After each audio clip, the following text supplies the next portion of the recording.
지금 당장 밥상에서 바로 빼야 할 식품 5가지. 첫째, 설탕. 다른 영양소 없이 오로지 당 성분으로만 되어 있는 설탕은 몸속에 들어가면 혈당 조절을 어렵게 만들고 저항력, 면역력, 기억력 등을 떨어뜨린다. 설탕 대신 단맛이 나는 부재료를 함께 조리해보자. 볶음이나 조림, 구이 등에는 열을 가하면 단맛이 증가하는 양파나 무 등의 야채를 함께 넣으면 좋다. 또 각종 양념장이나 소스에는 유자즙, 양파즙, 사과즙, 파인애플즙 같은 과일즙을 첨가하여 단맛을 내고 김치를 담글 때도 설탕 대신 양파나 배 등을 넣으면 충분히 단맛을 낼 수 있다. 유자청이나 매실청은 거의 모든 요리에 설탕 대신 사용할 수 있다. 둘째, 흰쌀밥. 흰쌀밥 자체가 나쁜 것은 아니다. 다만 도정 과정에서 비타민, 미네랄, 섬유소 등 좋은 영양소가 다 떨어져 나가고 당과 탄수화물 성분만 남아서 열량이 높아지기 때문에 흰쌀밥만 먹게 되면 영양의 불균형을 초래할 수 있다.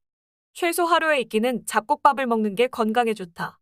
여러 가지 잡곡을 섞어 먹는 게 부담스럽다면 최소한 현미밥 정도는 지어 먹는 게 좋다. 셋째, 소금. 우리나라 사람들의 식습관 중 가장 문제가 되는 것이 바로 과다한 염분 섭취이다. 염분을 과다하게 섭취할 경우 위염, 심하면 위암을 초래하고 고혈압, 비만 등의 성인병을 부른다. 소금 대신 재래식으로 담근 간장이나 된장, 고추장 등의 전통장을 이용하거나 액젓을 이용하여 짠맛을 내는 방법도 권할 만하다. 셋째, 라면. 라면이 우리 몸에 유해한 이유는 라면을 튀길 때 사용하는 기름과 염분, 수프 속의 인공조미료 때문이다. 라면이 몸에 좋지 않다는 것을 알면서도 수요가 줄지 않는 것은 그만큼 우리가 맵고 짭짤하고 얼큰한 자극적인 맛을 쉽게 끊을 수 없다는 것이다. 먹지 않는 것이 최선이지만 어떻게 먹느냐에 따라서 유해물질을 최소화할 수도 있다. 가장 기본적인 방법은 라면을 끓는 물에 한번 삶은 뒤 끓이는 것. 이렇게 하면 라면 속에 함유된 기름기나 산화방지제 같은 유해 성분을 빼낼 수 있다. 또 환경호르몬이 검출되는 컵라면은 반드시 피하고 가능하면 냄비에 옮겨서 끓여 먹거나 다른 용기에 담아 끓는 물을 부어 먹도록 한다. 넷째, 삼겹살. 한국인이 가장 좋아하는 외식 메뉴 중 하나인 삼겹살은 동물성 지방인 포화지방이 많아 콜레스테롤의 수치를 증가시킴으로써 동맥경화나 고지혈증, 비만 등의 성인병을 일으킨다.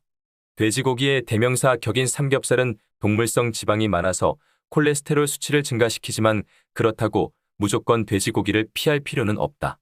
기름기가 적은 목살이나 안심, 등심 부위로 대신하면 된다. 조리법에도 주의를 기울여 구워 먹는 대신 수육이나 찜으로 조리하여 지방을 빼낸 뒤 먹으면 좋다.